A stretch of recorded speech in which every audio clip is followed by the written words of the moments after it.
affixing indelible disgrace to his name, honour to him whose crimes deserved a scaffold. This was the worst mockery. Still Perdita would expect him. He wrote a few incoherent words on a scrap of paper, testifying that he was well, and bade the woman of the house take it to the palace and deliver it into the hands of the wife of the Lord Protector.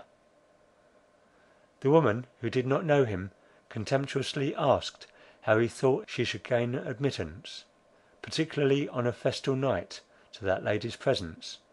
Raymond gave her his ring to ensure the respect of the menials.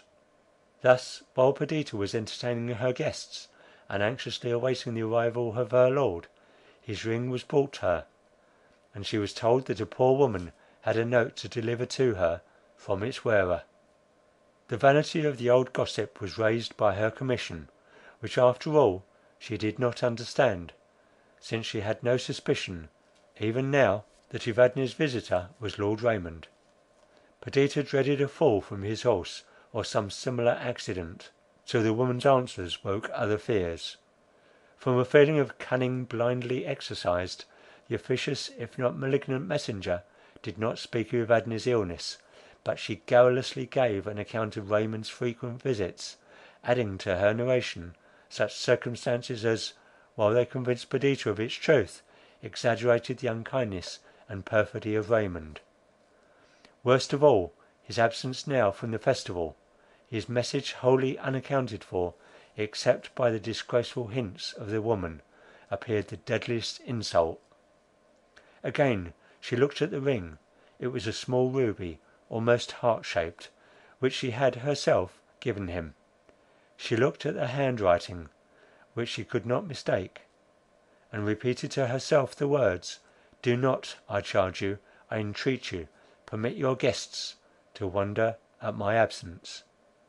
The while the old crone, going on with her talk, filled her ear with a strange melody of truth and falsehood. At length Perdita dismissed her. The poor girl returned to the assembly, where her presence had not been missed.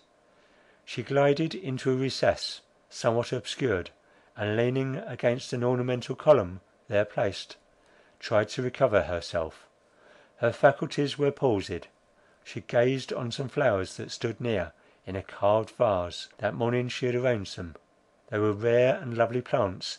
Even now, all aghast as she was, she observed their brilliant colours and starry shapes. "Divine infoliations of the spirit of beauty!" she exclaimed.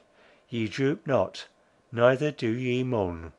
The despair that clasps my heart has not spread contagion over you. Why am I not a partner of your insensibility, a sharer in your calm?" She paused. "To my task," she continued mentally. "My guests must not perceive the reality, either as it regards him or me. I obey. They shall not, though I die the moment they are gone. They shall behold the antipodes of what is real, for I will appear to live, while I am dead." It required all her self-command to suppress the gush of tears self-pity caused at this idea. After many struggles she succeeded, and turned to join the company. All her efforts were now directed to the dissembling of her internal conflict. She had to play the part of a courteous hostess, to attend to all, to shine, the focus of enjoyment and grace. She had to do this, while in deep woe she sighed for loneliness, and would gladly have exchanged her crowded rooms for dark forest depths, or a drear night enshadowed heath. But she became gay. She could not keep in the medium, nor be, as was usual with her, placidly content. Everyone remarked her exhilarations of spirit, as all actions appear graceful in the eye of rank.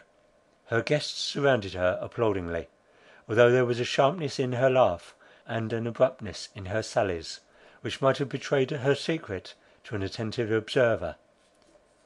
She went on, feeling that if she had paused for a moment, the checked waters of misery would have deluged her soul, that her wrecked hopes would raise their wailing voices, and that those who now echoed her mirth and provoked her repartees would have shrunk in fear from her convulsive despair. Her only consolation during the violence which she did herself was to watch the motions of an illuminated clock, and internally count the moments which must elapse before she could be alone. At length the rooms began to thin. Mocking her own desires, she rallied her guests on their early departure. One by one they left her. At length she pressed the hand of her last visitor. "How cold and damp your hand is," said her friend. "You are over fatigued.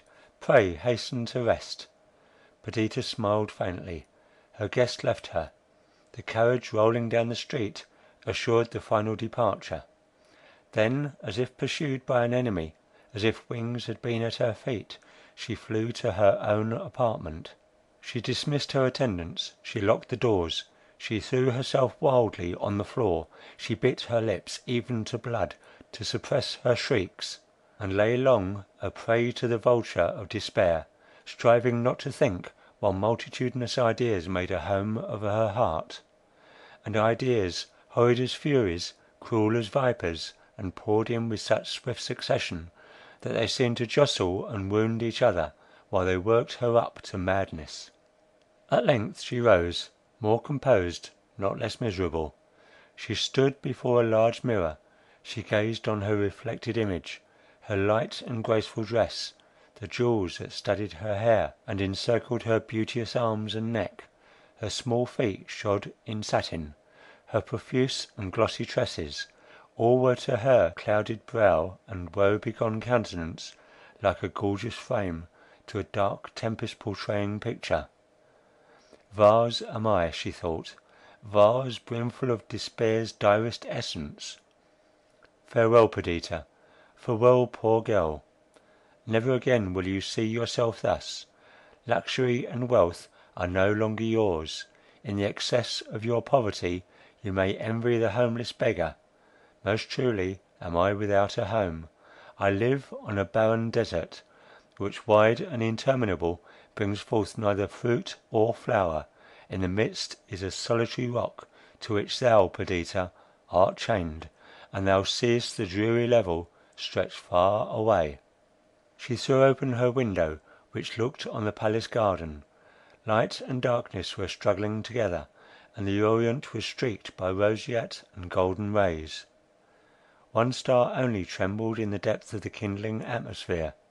The morning air, blowing freshly over the dewy plants, rushed into the heated room. All things go on, thought Perdita. All things proceed, decay, and perish. When noontide has passed, and the weary day has driven her team to their western stalls, the fires of heaven rise from the east. Moving in their accustomed path, they ascend and descend the skiey hill. When their course is fulfilled, the dial begins to cast westward an uncertain shadow. The eyelids of day are opened, and birds and flowers, the startled vegetation, and fresh breeze awaken. The sun at length appears, and in majestic procession climbs the capital of heaven. All proceeds, changes, and dies, except the sense of misery in my bursting heart. Ay, all proceeds and changes. What wonder then that love has journeyed on to its setting, and that the lord of my life has changed? We call the supernal lights fixed, yet they wander about yonder plain, and if I look again where I looked an hour ago, the face of the eternal heavens is altered. The silly moon and inconstant planets vary nightly their erratic dance. The sun itself, sovereign of the sky, ever and anon deserts his throne, and leaves his dominions to night and winter. Nature grows old, and shakes in her decaying limbs. Creation has become bankrupt. What wonder then that eclipse and death have led to destruction the light of thy life, O Perdita. End of Volume 1, Chapter 8.